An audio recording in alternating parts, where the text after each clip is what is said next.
बसपा प्रमुख बहन मायावती ने बुलाई ऑल इंडिया की बड़ी बैठक। आखिर क्या होगा बीएसपी का जीत का ब्लूप्रिंट। जी हाँ दोस्तों, आपने बिल्कुल सही सुना। मैं हूं पराग मंद्रा। आप देखना शुरू कर चुके हैं नेशनल चौपाल। बहुजन समाज पार्टी पूरे देश के अंदर अपनी सियासत को जिस तरीके से समय के मुताबिक करना शुरू कर चुकी है, जिसके कारण भारतीय जनता पार्टी हो, कांग्रेस हो या फिर उत्तर प्रदेश में समाजवादी पार्टी हो, तमाम राजनीतिक पार्टियां ये सोचने समझने में लगी हुई है कि आखिर कैसे बहुजन समाज पार्टी को रोका जाए। लेकिन इसके काट में बहुजन समाज पार्टी के राष्ट्रीय अध्यक्ष बहन मायावती के जरिए हर एक रणनीति को सियासी मैदान में उतारने की कोशिश है। आने वाले 22 फरवरी को बहुजन समाज पार्टी के राष्ट्रीय अध्यक्ष बहन मायावती के जरिए उत्तर प्रदेश के अपने प्रदेश कार्यालय में एक ऑल इंडिया की बड़ी बैठक बुलाई है, जिस बैठक में बहुजन समाज पार्टी के तमाम जिम्मेदार पदाधिकारी जो अनेकों प्रदेशों से चलकर उत्तर प्रदेश की राजधानी लखनऊ में मौजूद होंगे और इस बैठक में बहन मायावती के जरिए जो दिशा निर्देश दिए जाएंगे, ये निर्धारित करेंगे कि आखिर कैसे आने वाले वक्त में तमाम विधानसभा चुनाव के मद्देनजर रखते हुए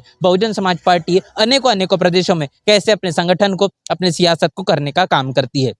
बहुजन समाज पार्टी उत्तर प्रदेश की, तो उत्तर प्रदेश में होने वाले 2027 के विधानसभा चुनाव को लेकर बहुजन समाज पार्टी ने पूरी तरीके से कमर कसना शुरू कर दिया है। इसमें भाईचारा कमेटियां हो, जिसमें जो ओबीसी तबका और मुस्लिम समाज को जोड़ने की लगातार बात होनी हो, इसके साथ साथ ब्राह्मण समाज के तमाम मुद्दों को लेकर बहन मायावती के जरिए दी गई जो प्रतिक्रिया हो, जिसको लेकर ब्राह्मण समाज में बड़े पैमाने पर खुशी का माहौल और यहाँ तक की प्रशंसा करते हुए ब्राह्मण समाज इस वक्त बहुजन समाज पार्टी के राष्ट्रीय अध्यक्ष बहन मायावती को बार बार करता हुआ दिखाई दे रहा है। और इतना ही नहीं तो मुस्लिम तबका भी जिस तरीके से समाजवादी पार्टी से दरकिनार होकर बहुजन समाज पार्टी के साथ जुड़ता हुआ नजर आ रहा है, जिसमें उत्तर प्रदेश के प्रदेश अध्यक्ष विश्वनाथ पाल इनके जरिए तमाम विधानसभा और सेक्टर और बूथों पर जाकर संगठन को मजबूत करना। उस दौरान बहुजन समाज पार्टी में समाजवादी पार्टी और भारतीय जनता पार्टी के लोगों का शिरकत करने का जो लगातार सिलसिला जारी है, ये तमाम तस्वीरें बताती है कि उत्तर प्रदेश में अब जनता का जो रुख है, जो कहीं ना कहीं अब बहुजन समाज पार्टी की ओर होता हुआ दिखाई पड़ रहा है। इसके साथ साथ अब देखना यह होगा कि बहुजन समाज पार्टी के राष्ट्रीय संयोजक आकाश आनंद, इनको बहन मायावती के जरिए उत्तर प्रदेश में तो तमाम विधानसभा और विधानसभा के साथ जिलावार रोड शोज के साथ साथ समीक्षा बैठकों की जिम्मेदारी करने की बड़ी जिम्मेदारी जो दी गई है, इस जिम्मेदारी के चलते आकाश आनंद के जरिए उत्तर प्रदेश में युवाओं को लेकर उनका एक नया क्रेज देखने को मिलता है। आखिर समय के साथ साथ वो क्रेज बहुजन समाज पार्टी के लिए वोटों के पायले में और इसके साथ साथ बसपा को उत्तर प्रदेश में की सियासत में मजबूती के नजरिए से किस तरीके से होगा, ये समय के साथ ही पता चलेगा। आकाश आनंद आने वाले मार्च और अप्रैल के अंदर ये देखने को मिलेगा कि वो आपको उत्तर प्रदेश की सरजमी पर होते हुए दिखाई देंगे, जहां पर तमाम रोड शो के जरिए जनता से मुलाकात करेंगे। बहुजन समाज पार्टी के राष्ट्रीय अध्यक्ष बहन मायावती के जरिए 4 बार का जो शासनकाल उत्तर प्रदेश में चलाएगा, वो तमाम बातें साझा की जाएंगी और बहुजन समाज पार्टी आने वाले उत्तर प्रदेश 2027 में अगर 5वीं बार सरकार बनाती है, सरकार बनाने के बाद क्या कुछ चीजें होगी, उन चीजों को लेकर भी तमाम चीजें बार बार समझाने की कोशिश की जाएगी। तो अब देखना ये होगा कि बहुजन समाज पार्टी ने जिस मुताबिक अपने चुनाव को और चुनाव के साथ साथ अपने सियासत को मजबूत करना शुरू किया है और तमाम प्रदेशों से जो लोग उत्तर प्रदेश की राजधानी लखनऊ में मौजूद होंगे, उनको जो दिशा निर्देश दिए जाएंगे, ये चीजें साबित होंगी कि आने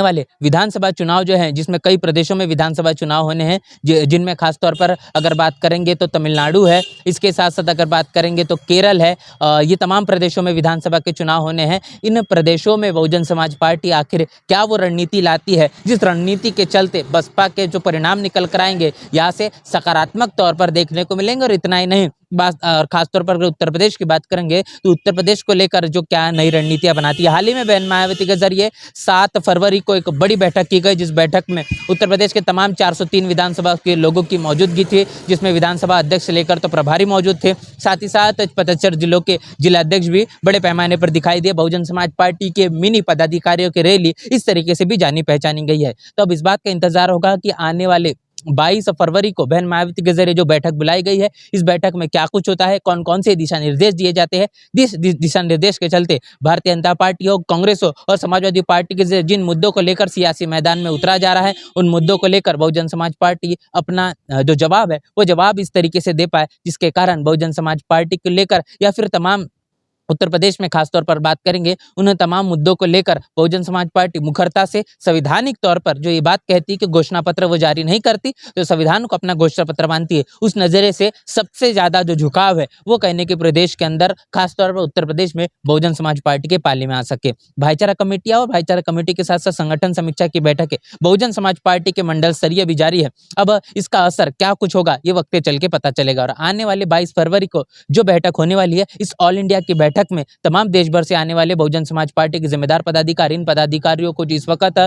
जो उलटफेर पूरे संगठन में किया गया है उसके नजरिए से क्या कुछ इनको चीजें समझाई जाती है बहन मायावती के जरिए, उसके बाद उसका जमीनी स्तर पर क्या फायदा मिलता है, ये भी चीजें वक्त के साथ ही पता चलेगी। पूरी की पूरी जो चर्चा बातचीत है इसको लेकर आपकी क्या राय है, आपकी क्या प्रतिक्रिया है, आपकी राय आपकी प्रतिक्रिया में लिखकर जरूर बताएं। और आने वाली 22 फरवरी को जो बैठक होने वाली, इस बैठक को लेकर आपकी क्या राय है उसे भी कमेंट बॉक्स में लिखकर जरूर बताएं। बने रहे नेशनल चौपाल के साथ, मिलते नए वीडियो में, तब तक के लिए जय भीम, जय भारत। बहुजन समाज की हर खबर पाने के लिए चैनल को सब्सक्राइब करें, लाइक करें, शेयर करें। नेशनल चौपाल को बचाने के लिए ज्वाइन बटन क्लिक करके चैनल की सदस्यता लें और चैनल को आर्थिक मदद करें।